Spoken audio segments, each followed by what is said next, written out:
Wholesaling real estate is all about volume. Straight up, it's a volume game. No matter how you look at this business, across the board, whether it's lead generation, acquisitions, dispositions, transaction coordination, all the major aspects of this industry, it's about the amount of volume that your organization can handle. Now, let's break this down going to the beginning, lead generation. Without leads, we have nothing inside of our wholesale business. But it doesn't matter if you're doing PPL, pay per lead, cold calling, direct mail, whatever you're doing to generate leads, you have to be able to sustain a significant amount of volume or acquisitions will suffer. So on and so forth. If acquisitions is suffering, so is dispo, so is transaction coordination. Now, when we look at the different paths that we could decide for lead generation, I've given you guys the plan of a $0 to $1 million utilizing Speed Leads Coupon Club.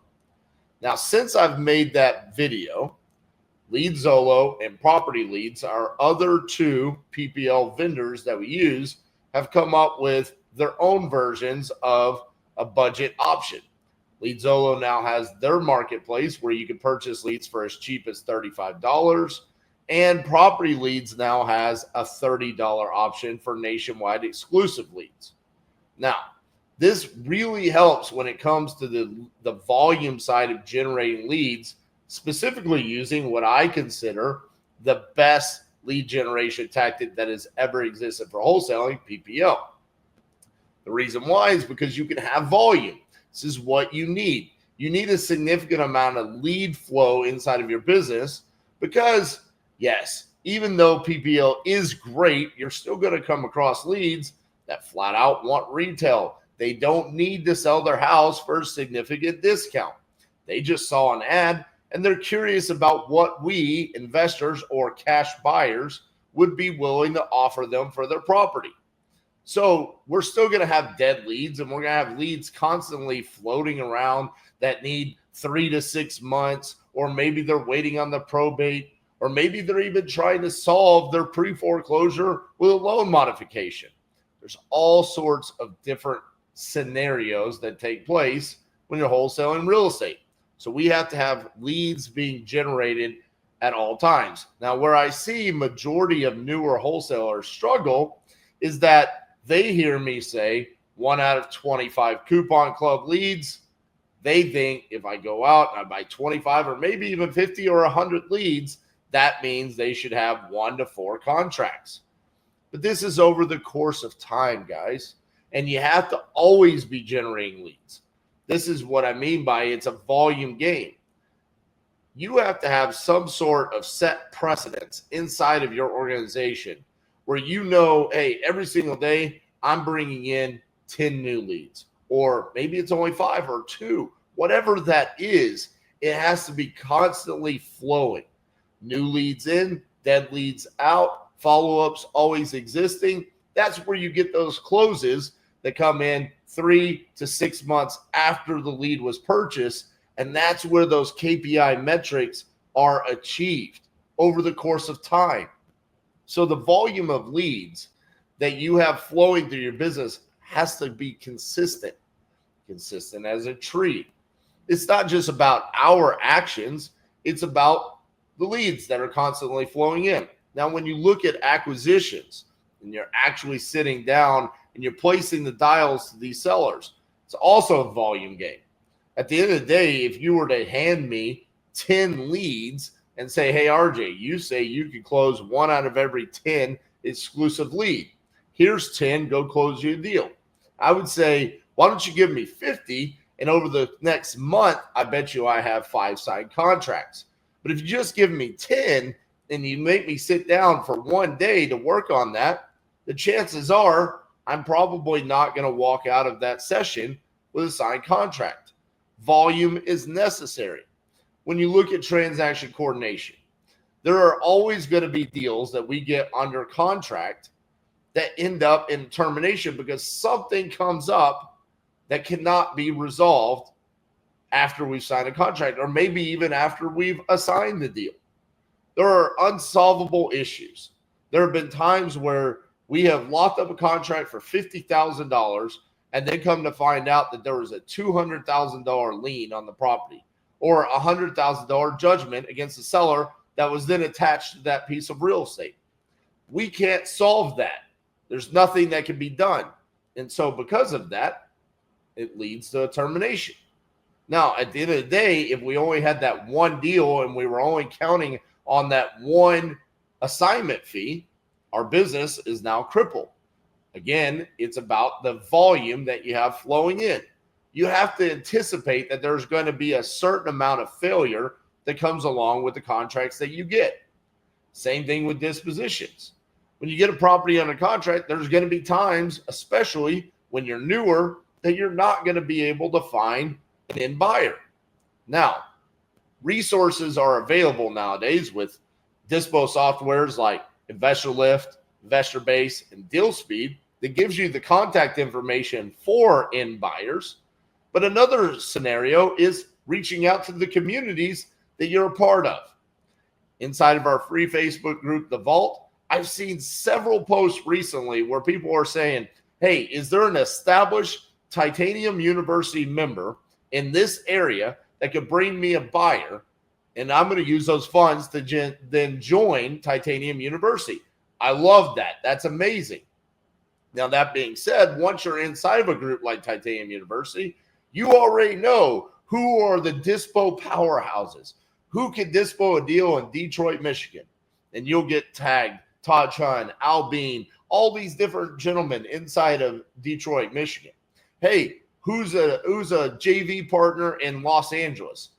We'll go in and we'll tag John Medina and say, why even JV with somebody? You could just go directly to an end buyer like John Medina. Now, that being said, if you do end up JV with someone, well, more often than not, you're only going to get a certain percentage of that deal, somewhere in the range of 70 to 50%, depending on your JV partner. Now, when you do that, if half of your anticipated assignment fee has to go to the dispo partner, that's half of your revenue and probably even a larger percentage of your profit. So, again, you need volume, even when it comes to dispositions when you're new, because there's going to be a certain amount of failure where you don't succeed, even with the technology that exists, even with the communities that you might be a part of. But if you get in a scenario where you do have to partner up with someone, money disappears. Volume is necessary in order for you to achieve the amount of deals that you need, or the amount of money that you need. Really, who cares about deals? It's about how much money you have coming back to your bank account. So across the board, in every different aspect of wholesaling real estate, volume is necessary. But when we're getting started, that seems so unachievable. So here's where I really want you to break this down. Instead of looking at it as like, hey, I need to have a significant amount of leads. I need to have 100 leads in my queue. Look at it this way. What is a budget that you can commit to for the next 90 days? This is always the metric that I set, because I feel like if you could set a budget for 90 days, you get a really solid idea of if or if not things are working. So what's the budget for the next 90 days? Set that budget into place. Now spread that over where you have a consistent lead flow coming in daily. We don't want whatever that budget is to be dumped on day one, and now you've got a bunch of old leads that you can't even touch. We want it to come in where maybe on day one, it's only 5 leads, but then day 2, you have 10. By the end of the week, you're going to have 35 leads. That's a significant amount, because what happens on day 8? Now you're up to 40. Sure, some of those are going to get killed along the way. That's not a real lead. It's a dead lead. But also, if you're doing things correctly and you've developed the skill sets that are necessary, you'll start getting properties under contract. So set that budget. Now, when you get to the acquisitions phase and you've got those leads flowing in, analyze your calls. Actually truly work on developing your skill sets. Sean Diamond talked about the other day how uncomfortable it is to watch himself talking to a seller on camera, a recording of his call. But he also talked about how much more confident he's gotten. He's also picked up on some bad habits that he had during conversations with sellers. Saying the things like cash. See, in the moment when he was talking to the seller, he was like, I'll buy your house cash. But then he also picked up on how it kind of made him sound like a used car salesman. So he eliminated that from his vocabulary while talking to a seller. This is improving his skill set. The other thing that also helped when he joined Titanium University is he allowed me to also review those calls, to also see the things that I was picking up on. Maybe not enough listening, maybe too much action and worried about comping and underwriting. And so his skills got better. And over the course of the next 3 to 6 months, what's going to happen is that your call to contract ratio is going to get better. Then on transaction coordination, there are going to be times where what seems and appears to be an unsolvable problem, if you use a company like Easy REI Closings to do your transaction coordination, deals that otherwise felt like they weren't going to close will end up closing. And then when it comes to dispositions, you truly start building out the relationships with end buyers that can be repeat customers, where it's not about that one deal. It's about the fact that I know that next time I see a lead available in that city, in that market, I know exactly who I'm going to dispo that deal to. So the volume works both ways.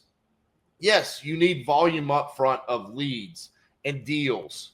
But if you focus on consistently generating leads, not dumping all of your budget up front, but spread out over the course of time, new leads coming in daily, and you focus on developing your skill sets on acquisitions, that's where volume will start increasing over the course of time. It's the compound effect of the daily calls, the daily voicemails, and the text messages. And then when it comes to dispositions, once you get a deal under contract and you assign it, boom, check. Relationship established with an end buyer that could be a repeat customer for you. So yes, wholesaling is a volume game, but it's volume across the board. And don't get lost if you're at the beginning saying, oh my goodness, look how much money I have to spend. And look how many deals I'm going to have to do to create your own reality. Of course, that's what you signed up for. But it's very achievable if you reverse engineer it and focus on what are you doing today to achieve that result.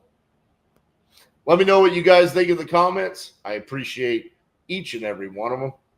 Make sure you give me some love on this video, and we'll see you guys on the next one.